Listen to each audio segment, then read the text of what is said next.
All right, we're so glad to have you back. There is a growing concern among workers in the country as to whether government will fulfill its promise of implementing a new minimum wage as the September the 30th deadline for its proposed commencement draws near. The tripartite committee approved by the federal government to review the minimum wage will submit its report this week. The organized labor, comprising NLC and the Trade Union Congress, had in May 2016 demanded an upward review of the national minimum wage from its current 18,000 naira to 56,000 naira, and later reviewed the amount upwards to 65,500 naira, citing harsh economic realities. But unconfirmed reports filtered in during the week that some state governors have opposed the new amount, stating that they were not elected by their people to pay salaries alone. The national minimum wage ought to be reviewed every 5 years. But the last time the federal government did was in 2010 during the administration of former President Goodluck Jonathan. All right, we have Executive Director, Committee for the Protection of People's Mandate, Nelson Ekujumi, in the studio. Good morning. Good morning. Good morning, Nelson. Good morning. It's a pleasure to be here. Okay, so a lot of uncertainties around this new minimum wage, whether it will happen or not. It's looking more likely that it's not likely to happen, at least not anytime soon, in spite of the Labour Minister's promise that come September, the new minimum wage will be a reality. Well, I don't want to share your pessimism. I want to. It's not my pessimism. No. I'm not pessimistic. I'm here to give hope. Oh, okay, good. But I followed the old stories, and the committee was set up in November last year, and it's made up of the government, the private sector, as well as the labor. Yes. Along the line, we've had disagreements, but as at now, it seems that things are looking good. Whatever they will arrive at is what we are waiting for, because in negotiation, it's a give and take thing. It's not a matter of labor has come with 65,500 naira, and that will because we must understand the realities of the times.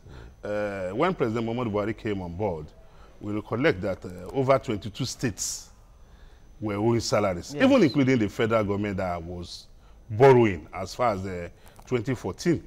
To pay salaries. So for us, I think it is important that while looking at this issue of a new minimum wage, we should be looking at the major essence of labor, which is to create wealth. Is it a case of us paying this 65,000 naira and downsizing or right-sizing, like the adjectives that is used for, or are we going to look at how we can help the government to provide solutions so as to reflate the economy and make the manufacturing sector very vibrant, such that more jobs will be created? Because whether you like it or not, as of today, despite the poor condition of the Nigerian worker, the number of his dependents keeps on increasing every day. Yes. His children, his brother's children, his friends, his relatives, and what have you. So we must be, in as much as we are concerned about a living wage for the average worker, we must also be concerned about how do we reproduce jobs. A lot of jobs have been lost due to the economic realities. But you talk about we'll have to look at how to help government. How do we help government in the case where people came up with their own capital, came up with their own skills, set up a business, and then the environment, the enabling environment to make that business thrive is not there? So how do you help government? In fact, because I feel that setting up a business is helping government in the first place. Yes, I agree, but like what we say, governing a people is a collective responsibility. It is not only for those you have elected or appointed.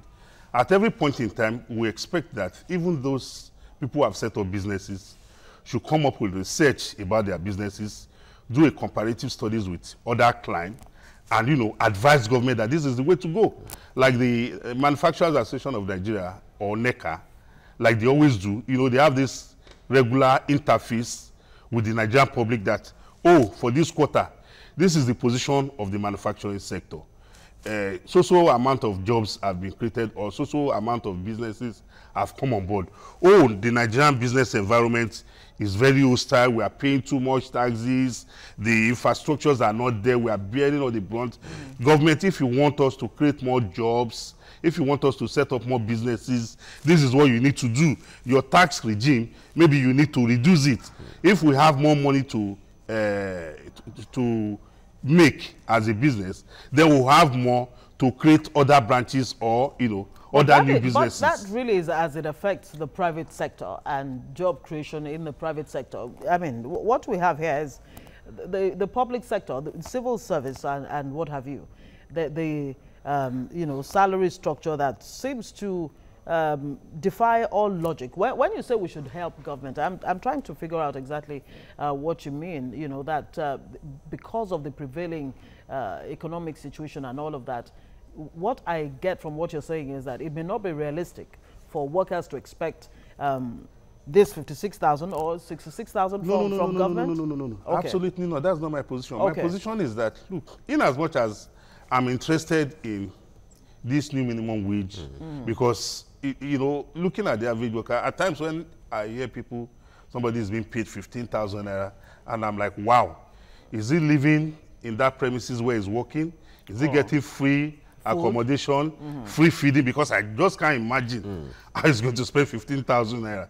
So for me, in as much as I'm interested in a living wage, like it's being clamored for, I'm also interested in how do you make that worker to expand, more productive. More productive. How do you make sure that the pool of the unemployed is narrowed? So because if the worker is collecting 18,000 or what have you now, and is taking care of maybe 5, 10 people, by the time he starts collecting maybe 60 or 50,000 naira, that does not mean that 10 will even double. So no matter what he gets, care of 20 people. Yes, no matter what he gets now, if we don't take care of the other factors that are very, very germane, how do we ensure that our children who are out of school? So that brings us to the real question as to if government is handling that back door, that back end, where even if we pay you 100,000 naira today, and the money goes into the economy because of inflation, because of lack of power, because of all of those things, the money still goes down the drain. So is government really handling that? Well, and that is where I called on our interventions with the government through research, because when I go around at times and I see a lot of factories that have been shut down. And for me as an individual, I'm worried. I ask the appropriate government agencies in charge of this sector of our lives, how have they been interfacing to know what has necessitated the closure of such businesses? Because any serious and responsible government must be interested in the welfare of its people, which is its cardinal responsibility. So when I see those factories or shops closed down, I ask, are we interfacing with one another to know their pains? The other time I did a sort of research with people in the beverage industry. And what I gathered from there was quite revealing. How I wished I could put all those in a paper and send it to the appropriate agencies of state. That is where I mean we need to help them to help ourselves. That look, this is what this sector, this is what they are going through. It is not about paying 65,000. What is the essence of paying 65,000 naira? And at the end of the day, all these other factors we are talking about will not reflect on greater productivity for the worker. That at the end of the day, when the worker factors specifically, are you talking about the basic necessities? The basic necessities of life, because water, when you increase the minimum wage, good roads, transportation, healthcare, the government is not taking care of housing. The transportation sector is there. Yeah. At times, even with 18,000 naira, when you close in the evening, a journey of maybe 100 naira per trip, when the commercial vehicle owners see a lot of crowd at the bus stop, they hike the fares. So we need all these factors to be taken so that the essence of that increment will not be lost, so that it will not be meaningless. Because when you increase the minimum wage and the landlord says, okay, you have been paying me 1,000 naira for a room before, now you have gotten more money. So I too must take a chunk of my own, of part of what you are getting. Or the transporter, the price of basic foodstuffs, basic things that, you know, should make life meaningful for the worker. Those are the areas we should also encourage the government to look into, because if somebody is earning 300 naira, you remember in those days where people told me they were earning about 145 naira a month, and with that they could even buy a car. Yeah, there was a time when Volkswagen was 600 naira. So it tells you clearly that those are the days of the strength of the naira. When the naira was really strong. Yes. And inflation the workers have been making some other demands, insisting that a minimum pension of at least half a percentage of the president's salary should be the case, while maximum wage should not be less than 15% of the president's pay. That's as it affects pension, because of course it's not only salaries that have not been paid, pensions, gratuities, and all of that have not been paid. Is it a fair demand on their part? Yes, it's a fair demand, because people who have retired are also people who have contributed to the economy, and who also in their own individual capacity, in their retirement capacity, are also contributing to the economy. So in a way, that increment should not only be for those who are still working, because those who are working now, we should not live a life of when you are working. You know, we operate a system here in this country, when you are still active, that is when we recognize you, but immediately you are out of service, it's like we tell you, go and die. And I don't think any sane society should adopt that culture. So it is very important that, in as much as we are looking at the salaries of people who are still in active service, we should also be looking at what to do to augment the living condition of those who have retired from active service, because they use the productive aspect of their lives, you know, in making the society what it is, and it will not be fair on the society not to pay back. Just abandon. All right, let's get into the issue of ability or capacity to pay. The governors, on one hand, have been saying, well, we're not here to pay salaries only. We're not elected to pay salaries. We're not just elected to pay only salaries. There are other things we have to do. There are projects we have to do. There are other issues we have to take care of one way or the other. So if you are raising your monies up to 50 or 60 or whatever thousand, we can't pay you. So how feasible are these amounts when we're looking forward to, okay, there's a demand for about 65,000 or 50-something thousand, even though if it's negotiated, it might come down to something, but how feasible it is for the states to pay this amount of monies? Well, I sympathize with the states, because you recognize the fact that most states are owing quite a huge number of months, a backlog of salaries as we speak. But be that as it may, I think it behoves on those states to come to the table with the federal government and discuss how some of those aspects of the Constitution that, you know, reserves the right to some natural resources in the hands of the federal government can be, you know, can be decentralized. Fiscal federalism? Yes, such that they will be able to generate more money, because they are closest to those assets. So for some of us, it is very, very important for us to look at that, because if we continue with the present template, I can tell you we are going to run into a time bomb. A lot of those states will not be able, even as at 18,000 naira, most of them are unable to pay. But be that as it may, it's not that a lot of times their inability to pay is due to the fact that their resources are very low, but because of corruption. We need to, you know, call on the government or the people to ensure that they vote into office, they elect into office, credible people who manage their finances prudently. A lot of, and we also need to look at the you know. I mean, it's interesting you talk about corruption. I'm wondering, this war against corruption, should it be a top-bottom or bottom-top, strategy, where if you had now with this situation with workers' salaries and all of that, it's not a take-home. It doesn't even take you to the next bus stop from your workplace. How much more taking you home? Imagine a situation where salaries were just. You know, people are paid for what, you know, the kind of input or value that they bring to the table.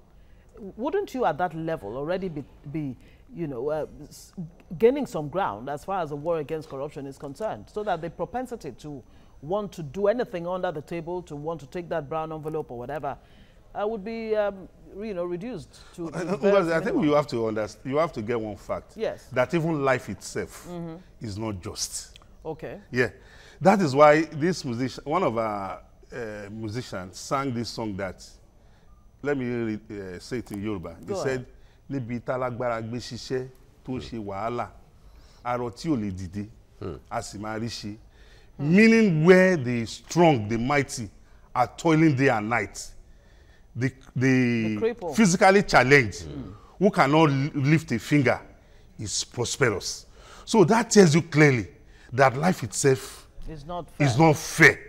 Life, at times, life is not what you put into life that you will get. Isn't that why we have laws to ensure that is why that is a level of balance? Yes, that is why we have. That is why we have laws. But you must also recognize the fact that self-preservation is the first law of humanity.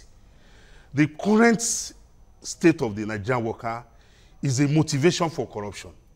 Because when you look at how much somebody is getting, and you look at the realities on ground, the motivation for him not to dip his hand in the jar is very low.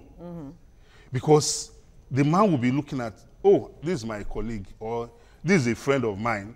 We graduated from the same school. We attended the same vocational course. Yes. This is where he lives. How can I be in this state?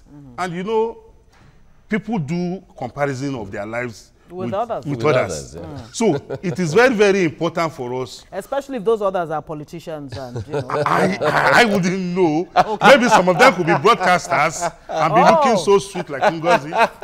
They might think maybe did I just shoot myself in the foot? Maybe he just did. Maybe. No, but the issue there is, let's even bring on the issue of the bailout by the federal government to states sometime. You mentioned it earlier. Even as at now, many states are still owing salaries. Yeah.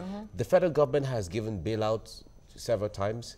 Besides the bailout, there was this Paris refund. Yeah. And yet, state governments are still owing.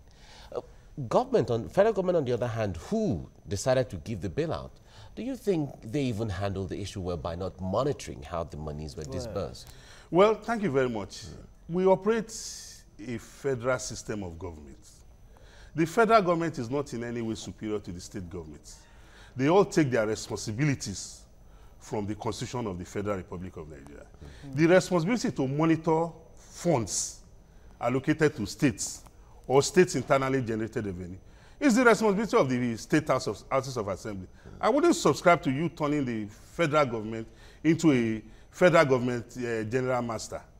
The federal government should monitor its affairs and allow the states. But in a situation where you came to beg me for money, and I am giving you condition for utilizing that money, because the point there is we have instances like that. So even the recent Abacha loot, where we had to distribute monies, all of that, it was part of the agreement with the Swiss government on how the monies would be used. Yeah. Yes, it was part of the agreement. The government, what the federal government can do in that aspect is to enter into a negotiation with the state government and say, look, this money, you need it.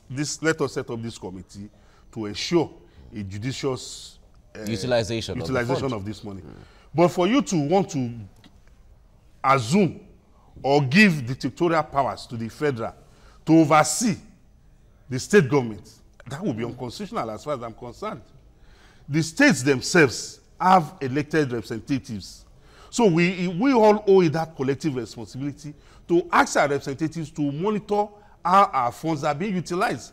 As a Democrat, I won't subscribe to that in any form.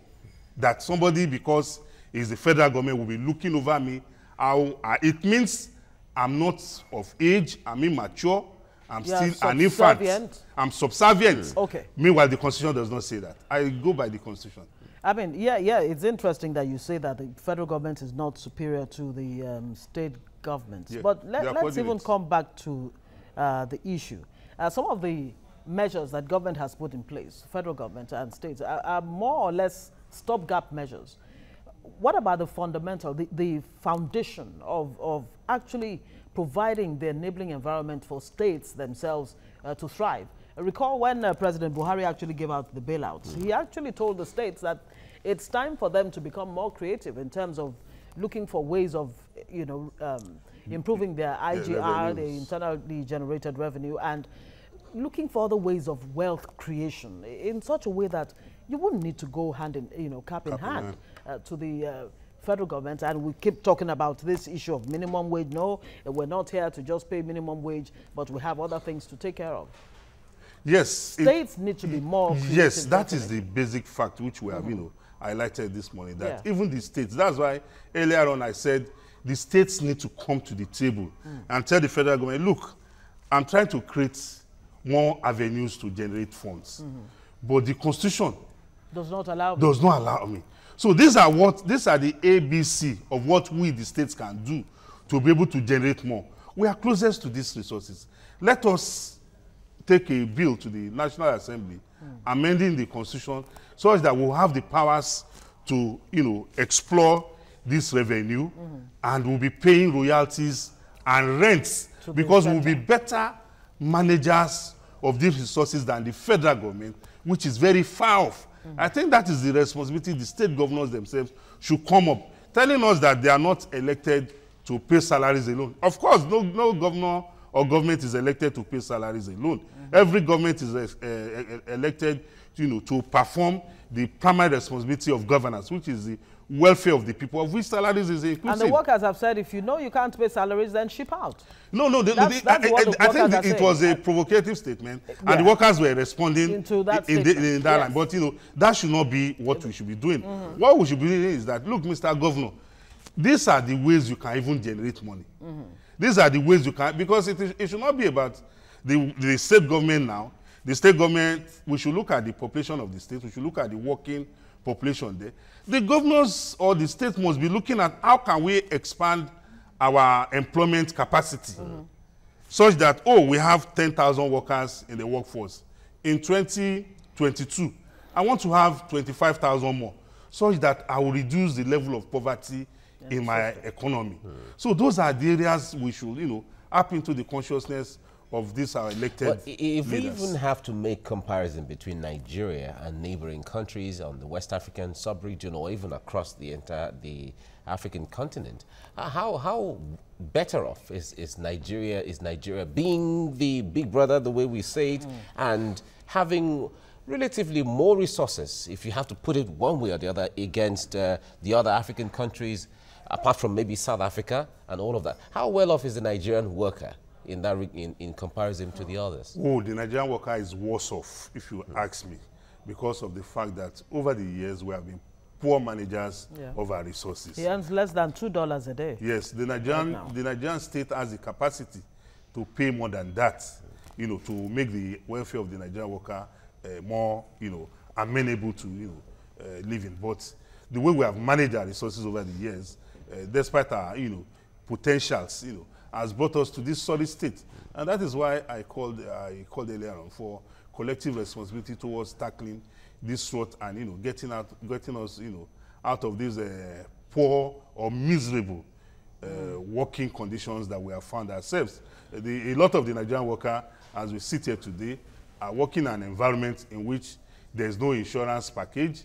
A lot of them are casual workers, some of them, if accident occurs in the course of their discharging their responsibilities, that becomes the problem of the worker and his family. That is even if he or she is alive. So these are all the conditions we need to look at, holistically examine. It is not only about the salary, even though we know that, like we say, money duets all things. Meanwhile, there's a minimum wage committee that's been set up, and you wonder if you actually need a committee to look at the minimum wage. That's really not even the fundamental thing. What have they come up with? Now there's a September 30 deadline, and the workers are saying, we're not backing down on this 65,000 naira minimum wage. Otherwise, if you don't meet us, at our demands, then we're going to go on strike. And that's a double whammy there. The economy is already not where it should be. And then if workers now go on strike. I believe the Nigerian labor organizations are very responsible organizations, and they being conversant with the tenets of collective bargaining, also realize the fact that in bargaining, it's not a win-win situation. You win some, you lose some.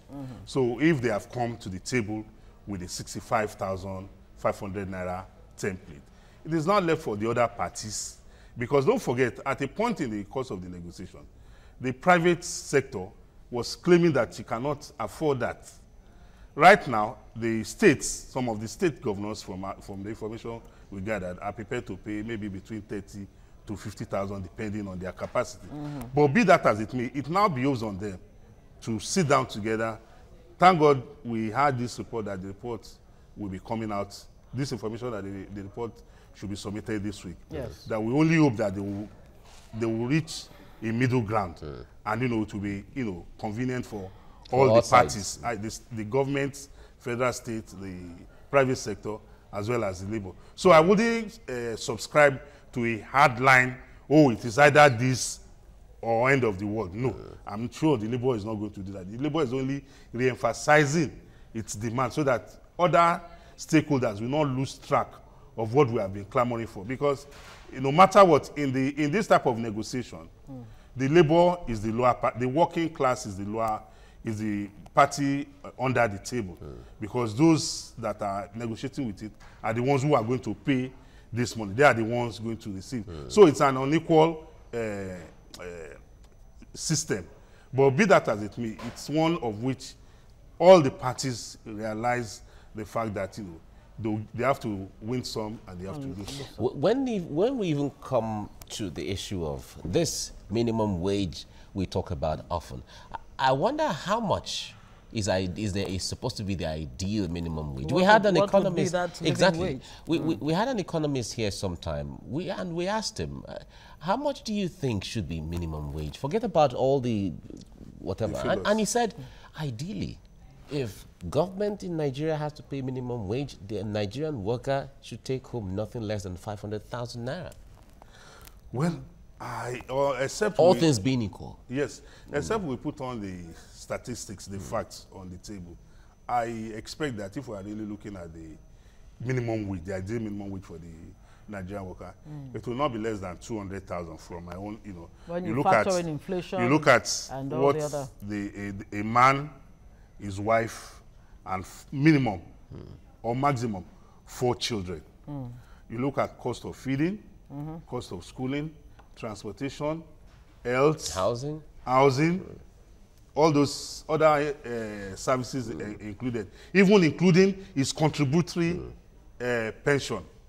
So if you looking at bringing those figures on the table, you realize that an average worker should not take home less than 200,000 naira.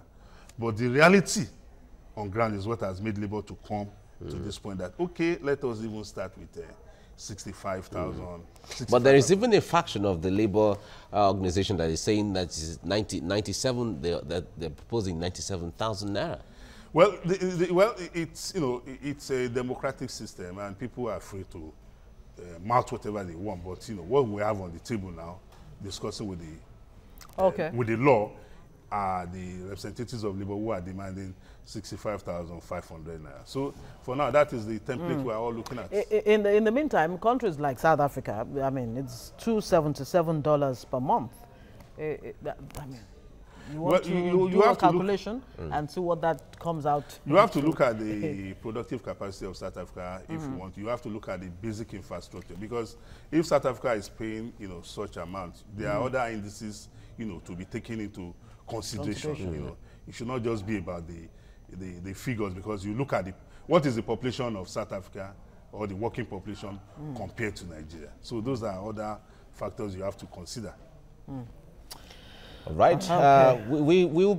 We'll transit into another topic of discussion today that is really of concern to Nigerians, and that is the issue of defections from one political party to the other and all of that. But let's take a short breather and then we come back to this. But Nelson will keep you for that discussion briefly, so that we just touch briefly on that before we go on the show. Okay, no problem. Yeah.